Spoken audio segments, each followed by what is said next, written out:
नमस्कार, मैं पवन कुमार, आप सभी का हमारे YouTube चैनल द गुरु में स्वागत है। आज का ये वीडियो बड़ा इंटरेस्टिंग वीडियो है। इस वीडियो को तैयार करने के लिए हमने बहुत सारे पॉलिटिकल डाटा को इकट्ठा किया है।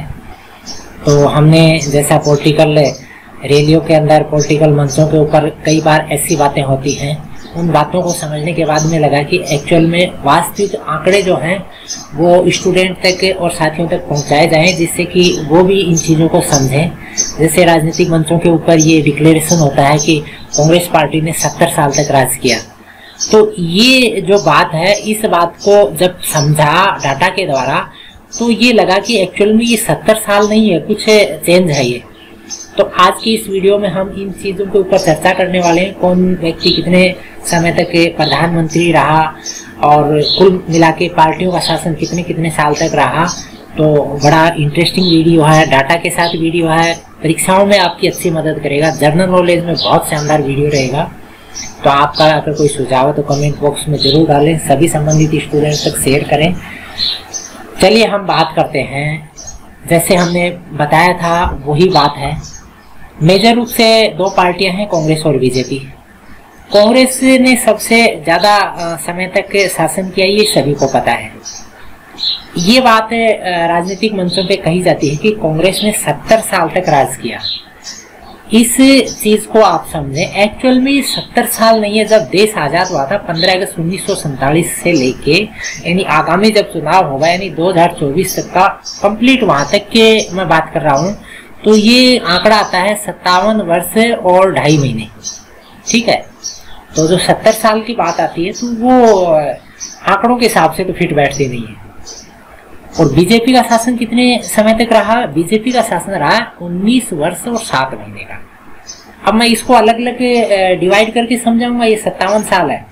अब 57 में हो सकता है कि कोई बीजेपी वाली साल डाल के अगर 70 की जाए तो वो अलग बात है, लेकिन ये 57 है।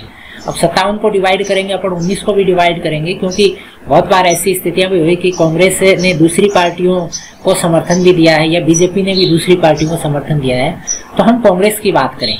कांग्रेस का प्रत्येक शासन कितने साल तक रहा है? 54 साल और 4.5 महीने। यानी प्रत्यक्ष कांग्रेस शासन की बात मैं उन प्रधानमंत्रियों कर रहा हूँ जो डायरेक्ट कांग्रेस पार्टी से रहे। ठीक है, और अप्रत्यक्ष रूप से जो कांग्रेस का शासन की, यानी प्रधानमंत्री दूसरी पार्टी के थे और कांग्रेस ने बाहर से समर्थन किया, वो है 2 वर्ष और 10 महीने। तो ये जो आंकड़ा है, यानी 54 साल और 4.5 महीने और 2 वर्ष 10 महीने, ये दोनों मिला के, यानी कुल मिला के हम कांग्रेस की बात करें तो ये शासन होता है 57 वर्ष और 2.5 महीने का। अब हम बीजेपी की बात कर लेते हैं। बीजेपी का प्रत्यक्ष शासन की बात करें तो ये आता है 16 वर्ष और 3.5 महीने। यानी आगामी 2024 में चुनाव होंगे तब तक आंकड़ा ले लिया, क्योंकि आपको पता है वर्तमान में जो बीजेपी की गवर्नमेंट है वही रहनी है 2024 तक। यानी आगामी जो 2 साल हो रहे हैं, 3 साल बोले, तो उस समय तक यही गवर्नमेंट रहेगी। तो कुल मिला के ये शासन कितना हो गया बीजेपी का? 16 वर्ष और 3.5 महीने। अप्रत्यक्ष रूप से बीजेपी, यानी पार्टियां, दूसरी पार्टियों ने सरकार बनाई, बीजेपी ने बाहर से समर्थन दिया, तो वो है 3 वर्ष और 3.5 महीने। ये दोनों आंकड़े मिला के बीजेपी के शासन की अगर बात करें तो ये 19 वर्ष और 7 महीने हो जाता है। इस चीज़ को आप दिमाग में बैठाएं, क्योंकि कहीं पर भी अगर राजनीतिक चर्चा होती है तो उस चर्चा के अंदर आप इस चीज़ को समझाएं। अब हम समझ लेते हैं कि पार्टी वाइज कौन कौन से व्यक्ति प्रधानमंत्री रहे हैं, यानी प्रत्यक्ष रूप से कांग्रेस के व्यक्ति जो प्रधानमंत्री रहे हैं। ठीक है ना, जो हम बात कर रहे हैं प्रत्यक्ष रूप से कांग्रेस का जो शासनकाल रहा है उसके अंदर जो प्रधानमंत्री रहे, यानी प्रत्यक्ष रूप से कांग्रेस का शासन, यानी 54 साल और 4.5 महीने। इसके अंदर कौन कौन रहे हैं? आपके जवाहरलाल नेहरू जो पहले प्रधानमंत्री थे, उसके बाद गुलजारीलाल नंदा, लाल बहादुर शास्त्री, इंदिरा गांधी, राजीव गांधी और पीवी नरसिम्हा राव और मनमोहन सिंह। ये व्यक्ति कांग्रेस पार्टी से है। ठीक है, गुलजारीलाल नंदा तो 2 बार कार्यवाहक रहे हैं। और अप्रत्यक्ष रूप से कांग्रेस के प्रधानमंत्री, यानी जो दूसरी पार्टियों के थे, कांग्रेस ने बाहर से समर्थन किया, उसमें चौधरी चरण सिंह ये जनता पार्टी सेकुलर से, और चंद्रशेखर ये समाजवादी जनता पार्टी से, HD देवेगौड़ा ये जनता दल यू से, JDU, और IK गुजराल ये भी जनता दल यू से। तो ये जो व्यक्ति हैं, यानी चरण सिंह, चंद्रशेखर, HD देवेगौड़ा और गुजराल, ये अन्य पार्टियों से थे, लेकिन कांग्रेस ने बाहर से समर्थन दिया। इसके बाद में हम बीजेपी की बात कर लेते हैं। प्रत्यक्ष रूप से बीजेपी के प्रधानमंत्री दो ही व्यक्ति हुए हैं, अटल बिहारी वाजपेयी और उसके बाद में अभी जो वर्तमान में है नरेंद्र मोदी। इसके बाद में अप्रत्यक्ष रूप से अगर बीजेपी के प्रधानमंत्रियों की बात करें तो कौन कौन व्यक्ति यानी बीजेपी ने जिनको बाहर से समर्थन दिया, तो वो कौन कौन व्यक्ति थे। एक तो है मोरारजी देसाई, पहले मोरारजी देसाई हुए थे, ये कौन सी पार्टी से थे, जनता पार्टी से। और उसके बाद में वीपी सिंह, ये कौन सी पार्टी से, जनता दल यानी जिसको हम जनता दल राष्ट्रीय मोर्चा के नाम से, विश्वनाथ प्रताप सिंह। ये जो दो व्यक्ति थे यानी मोरारजी देसाई के समय में वर्तमान जो बीजेपी है इसका गठन तो नहीं है, लेकिन बीजेपी की जो मदर पार्टियां हैं वो पार्टियां जैसे जनसंघ, ये जो पार्टियां हैं इनका गठन हो चुका था और वो उन पार्टियों ने मोरारजी देसाई को समर्थन किया था। तो कुल मिला के हम बीजेपी समर्थित ही मान सकते हैं मोरारजी देसाई को। और वीपी सिंह बीजेपी के समर्थन से प्रधानमंत्री बने थे। तो ये अप्रत्यक्ष रूप से बीजेपी के प्रधानमंत्री, ठीक है। अब हम एक एक प्रधानमंत्री को समझते हैं। ये इंटरेस्टिंग आंकड़ा है, आप समझें। हो सकता है कि कोई आंकड़ा ऊपर नीचे हो जाए तो आप कमेंट बॉक्स में जरूर बताना, ताकि हम भी आगामी समय में इनको दुरुस्त करने का प्रयास करें। और आपका कोई सुझाव हो तो जरूर डालें, आपके मोटिवेशन से ही हम ये वीडियो बनाते रहते हैं। चलिए, पहला प्रधानमंत्री पंडित जवाहरलाल नेहरू हुआ। ये 15 अगस्त 1947 जब देश आज़ाद हुआ था, उसके बाद से 27 मई 1964 यानी आज 27 मई है जब हम वीडियो बना रहे हैं, 27 मई यानी इसी दिन इनका देहांत हुआ था 1964 में। तो कुल मिला के देहांत तक ये प्रधानमंत्री रहे। और ये पहली लोकसभा, दूसरी लोकसभा और तीसरी लोकसभा, ध्यान देना, पहला चुनाव 1952 में होता है। 1947 से 52 के बीच में चुनाव नहीं था, वो पुराने समय की जो आपके विधानसभा थी वही चल रही थी। उसके बाद में 1952 में चुनाव होने के बाद में पहली, दूसरी और तीसरी लोकसभा के अंदर ये प्रधानमंत्री रहे। और हम बात करें कार्यकाल की तो टोटल कार्यकाल इनका 16 साल और 286 दिन, यानी भारतीय इतिहास के अंदर सबसे अधिक समय तक प्रधानमंत्री रहने वाला व्यक्ति पंडित जवाहरलाल नेहरू। अब हम चुनाव की बात कर लें तो ये जो 3 चुनाव हुए थे, यानी पहला जो लोकसभा चुनाव उसमें कांग्रेस को 364 सीटें, दूसरे में 371 और तीसरे में 361 ये सीटें मिली थी। कुल मिला के हम ये कह सकते हैं कि कांग्रेस स्पष्ट बहुमत में थी यहाँ पर, दूसरी पार्टियों के समर्थन की आवश्यकता ही नहीं थी। उसके बाद में पंडित जवाहरलाल नेहरू की मृत्यु हो जाती है, गुलजारी लाल नंदा को कार्यवाहक बनाया जाता है और ये 13 दिन तक रहते हैं। और फिर लाल बहादुर शास्त्री को प्रधानमंत्री बना दिया जाता है, यानी पार्टी ने ही लाल बहादुर शास्त्री को चुना है प्रधानमंत्री के लिए तीसरी लोकसभा में ही। कौन सी लोकसभा है? तीसरी लोकसभा। और ये प्रधानमंत्री रहते हैं 1 साल और 216 दिन तक, यानी इनकी मृत्यु हो जाती है 11 जनवरी 1966 को ताशकंद में, जब समझौता करने जाते हैं पाकिस्तान के साथ, तो उस समय इनका देहांत हो जाता है। और उसके बाद में यानी थोड़े समय तक रहे, काफी अच्छा काम किया इन्होंने। गुलजारी लाल नंदा को वापिस कार्यवाहक बना दिया जाता है और ये 13 दिन वापिस रहते हैं। कुल मिला के 13वीं लोकसभा में देखो, पंडित जवाहरलाल नेहरू के बाद में गुलजारी लाल नंदा, फिर लाल बहादुर शास्त्री, फिर गुलजारी लाल नंदा। गुलजारी लाल नंदा 13 दिन तक रहते हैं। भारतीय इतिहास में 2 बार कार्यवाहक के रूप में गुलजारी लाल नंदा को काम करने का मौका मिला है, लेकिन ये फुलफिल नहीं बन पाए, कभी कार्यवाहक ही रहे हैं। 13वीं लोकसभा में, तीसरी लोकसभा में ही वापिस कांग्रेस पार्टी ने इंदिरा गांधी को प्रधानमंत्री के रूप में नामित किया और इन्होंने काम प्रारंभ किया 24 जनवरी 1966 से लेके और 24 मार्च 1977 तक, यानी कुल मिला के 11 साल 59 दिन तक इन्होंने पहले कार्यकाल में इंदिरा गांधी ने शासन किया। तीसरी लोकसभा जिसका चुनाव पंडित जवाहरलाल नेहरू के समय हुआ था, उससे लेके फिर चौथी लोकसभा और 5वीं लोकसभा, तो कुल मिला के 11 साल और 59 दिन। तो ये अगर पार्टी की बात करें तो चौथी लोकसभा में 283 सीटें मिली कांग्रेस को और 5वीं लोकसभा में 352 सीटें मिली कांग्रेस को। कुल मिला के मेजोरिटी की स्थिति में थी यहाँ पर भी पार्टी। उसके बाद में आपको पता है 5वीं लोकसभा, ये जो पहला कार्यकाल था इंदिरा गांधी का, यानी 5वीं लोकसभा के अंदर 1977 के अंदर इमरजेंसी, वो सारी स्थितियां होने के बाद में इंदिरा गांधी की छवि को भी काफी धक्का लगता है, कांग्रेस पार्टी को भी लगता है और जनता भी काफी यानी कांग्रेस पार्टी से दूरी बना के और एक नए विकल्प के रूप में देश को ले जाती है और फिर चुनाव होते हैं। छठी लोकसभा के चुनाव होते हैं। छठी लोकसभा के चुनाव में मोरारजी देसाई जनता पार्टी के साथ है सत्ता बनाने में सफल होते हैं और ये पार्टी जो है यानी जनता पार्टी मोरारजी देसाई के नेतृत्व में ये 24 मार्च 1977 से लेके और 28 जुलाई 1979 तक ये प्रधानमंत्री रहते हैं। कुल मिला के 2 वर्ष और 126 दिन तक ये प्रधानमंत्री रहते हैं। और अगर हम बात करें छठी लोकसभा में पार्टियों को सीटें कितनी कितनी मिली थी, तो जनता पार्टी को मिली थी 295 और कांग्रेस को 154। बाकी AIDMK को 18, CPIM को 22 सीटें। तो इस तरह से इनको ये सीटें मिली थी। और आपको पता ही होगा इसको बाहर से समर्थन दिया था, यानी जनता पार्टी मोरारजी देसाई को बाहर से समर्थन देने वाली पार्टियों में कौन सी थी? आपकी जनसंघ है, शिरोमणि अकाली दल है, आपके भारतीय लोक दल है। ये जो पार्टियां थी, ये जैसे जनसंघ पार्टी है वो आज नहीं है, लेकिन यही पार्टी बाद में कन्वर्ट होकर बीजेपी बनी। तो कुल मिला के हम कह सकते हैं बीजेपी का समर्थन मिला और मोरारजी देसाई ने 2 वर्ष और 126 दिन तक शासन किया। उसके बाद में आंतरिक कलह के बाद में मोरारजी देसाई को इस्तीफा देना पड़ा और चौधरी चरण सिंह प्रधानमंत्री बनते हैं। ये थोड़े दिन तक रहते हैं, ये 170 दिन के प्रधानमंत्री बनते हैं। आपको पता ही इनको लोकसभा में जाने का मौका ही नहीं मिला। और ये जनता पार्टी सेकुलर, यही जनता पार्टी जो पहले थी, इसी जनता पार्टी के अंदर परिवर्तन हुआ है। और ये कौन सी लोकसभा? छठी लोकसभा है। लोकसभा तो वही है। ये जनता पार्टी सेकुलर के नाम से आ गई और इसको कांग्रेस ने बाहर से समर्थन दे दिया।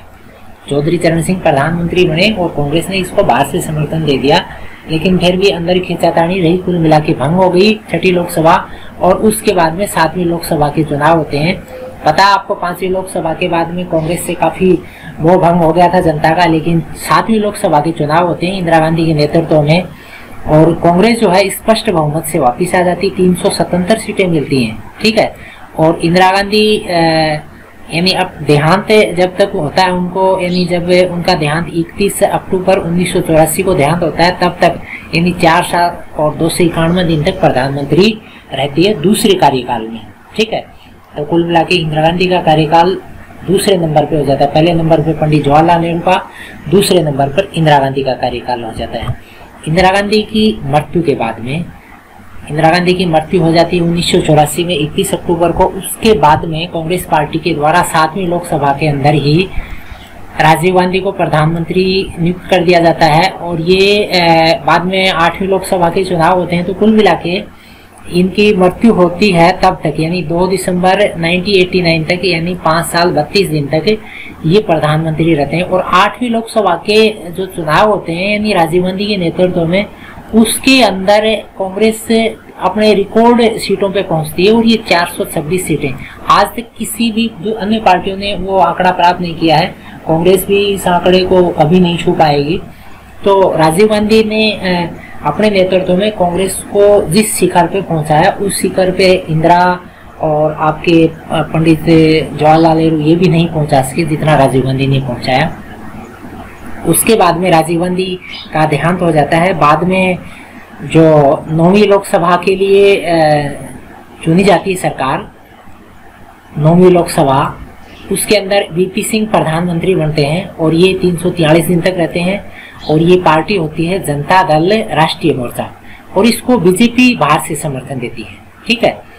और इसकी सीटों की बात करें तो इसमें कांग्रेस को 195, जनता दल को आपको 142 सीटें और बीजेपी को 89 सीटें, ये इस तरह से सीटें मिलती हैं। और ये थोड़े दिन तक VP सिंह यानी विश्वनाथ प्रताप सिंह थोड़े दिन तक प्रधानमंत्री रहते हैं। उसके बाद में इसी 9वीं लोकसभा के अंदर ही, 9वीं लोकसभा के अंदर ही क्या करते हैं, वापिस दूसरे व्यक्ति को प्रधानमंत्री, यानी आपके जो प्रधानमंत्री पहले VP सिंह को बनाया था बीजेपी के समर्थन से, और वो जो है वापिस लंबे समय तक नहीं रह पाए।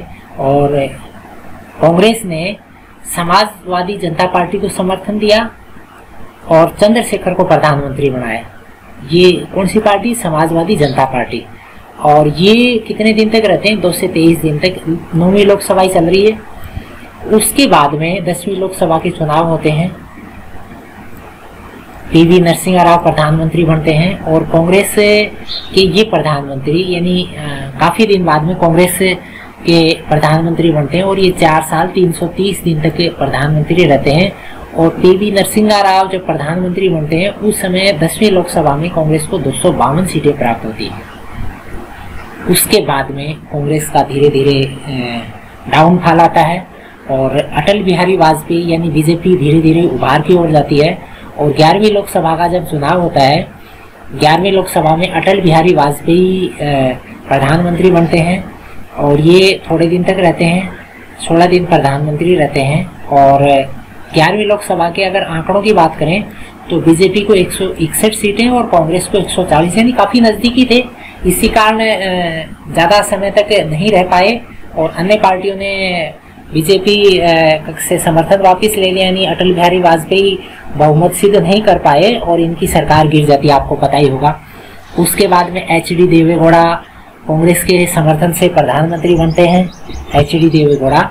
और ये कौन सी पार्टी से थे? जेडीयू से, जनता दल यू से। और कांग्रेस ने समर्थन किया है। लोकसभा वही 11वीं है और ये 324 दिन तक प्रधानमंत्री रहते हैं।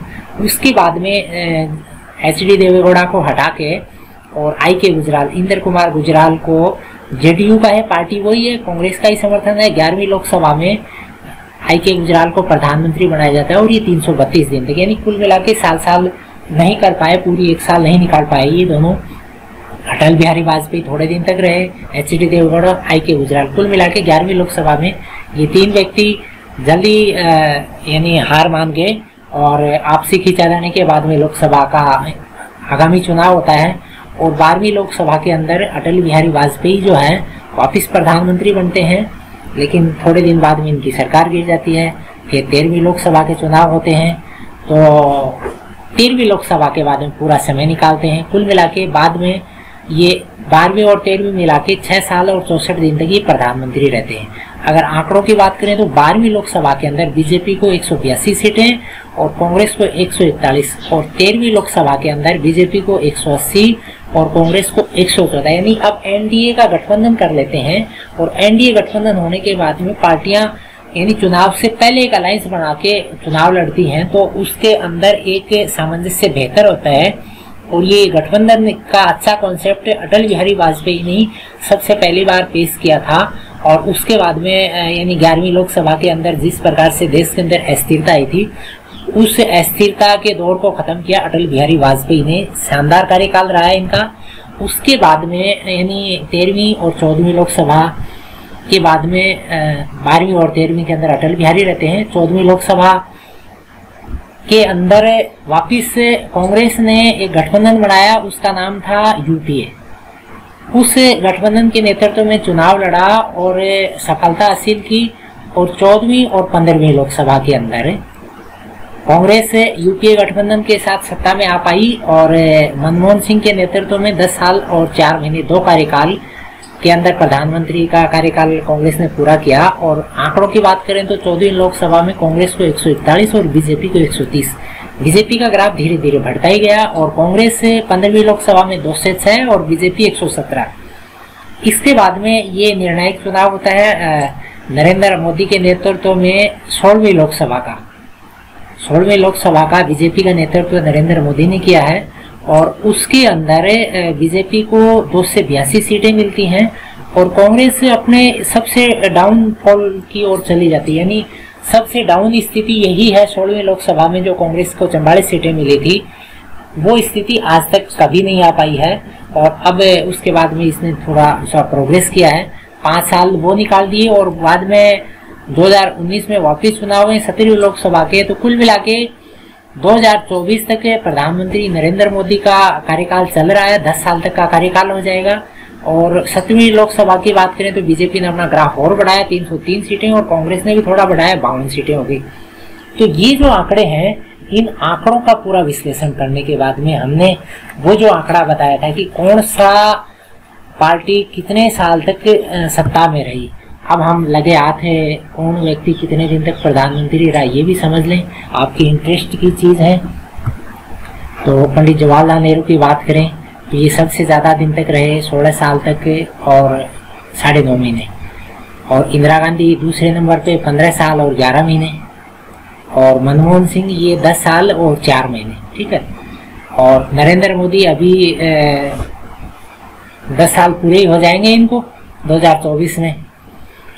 अटल बिहारी वाजपेयी ये 6 साल और 3 महीने तक रहे हैं, और राजीव गांधी ये 5 साल 1 महीने रहे हैं, और पीवी नरसिम्हा राव ये 5 साल से नीचे कार्यकाल वाले आ जाएंगे। अब पीवी नरसिम्हा राव पता ही आपको पार्टी कौन सी है, कांग्रेस से हैं, 4 साल 11 महीने, एक्चुअल में 5 साल एक कार्यकाल पूरा ही है। मोरारजी देसाई ये जनता पार्टी से है, 2 वर्ष और 4 माह। लाल बहादुर शास्त्री ये कांग्रेस से है, 1 वर्ष 7 माह इनका देहांत हो जाता है। वीपी सिंह विश्वनाथ प्रताप सिंह ये आपके जेडी जनता दल राष्ट्रीय मोर्चा है, ये 1 साल पूरी नहीं कर पाते हैं, थोड़े दिन कम रहते हैं 1 साल में, और इस तरह से ये 10वें नंबर पे रहते हैं। और उसके बाद में आई के गुजराल ये कौन सी पार्टी से हैं, जेडीयू जनता दल यू से, ये 11 महीने तक रहते हैं। और एचडी देवेगौड़ा ये जनता दल यू से हैं, ये 10.5 महीने। चंद्रशेखर ये आपके कौन सी पार्टी है, समाजवादी जनता पार्टी है, ये 7.5 महीने। चरण सिंह ये जनता पार्टी सेक्युलर है, ये 5.5 महीने। और गुलजारी लाल नंदा ये कार्यवाहक के रूप में 2 बार 13 दिन का कार्यकाल 26 दिन तक। तो ये जो सारे आंकड़े हैं ये आपकी रुचि के लिए है। तो साथियों ये मेरा वीडियो बनाने का मकसद यही था कि आप इन आंकड़ों के रहस्य को समझें, और आम जो चर्चा है उस चर्चा को क्लियर करें कि कौन कितने दिन तक प्रधानमंत्री रहा, कौन सी पार्टी कितने दिन तक प्रधानमंत्री रही। जिस प्रकार से एक लोगों के बीच में कॉमन आइडिया बढ़ा दिया कि एक पार्टी ने 70 साल राज किया है, राज ज्यादा किया है, उसने अन्य पार्टियों से ज्यादा राज किया है।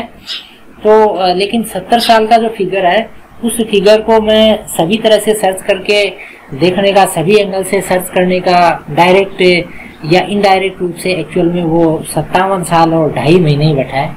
तो ये सभी के इंटरेस्ट के लिए वीडियो बनाया था। अगर फिर भी आपका कोई भी इसके अंदर डाउट की पॉइंट लगता है तो आप कमेंट बॉक्स में डाल के मुझे बताएं और हमसे जुड़ जाएं। आगामी वीडियो इससे रिलेटेड या पॉलिटिकल का अन्य वीडियो जरूर आप तक साझा करने का प्रयास करेंगे। धन्यवाद। जय हिंद।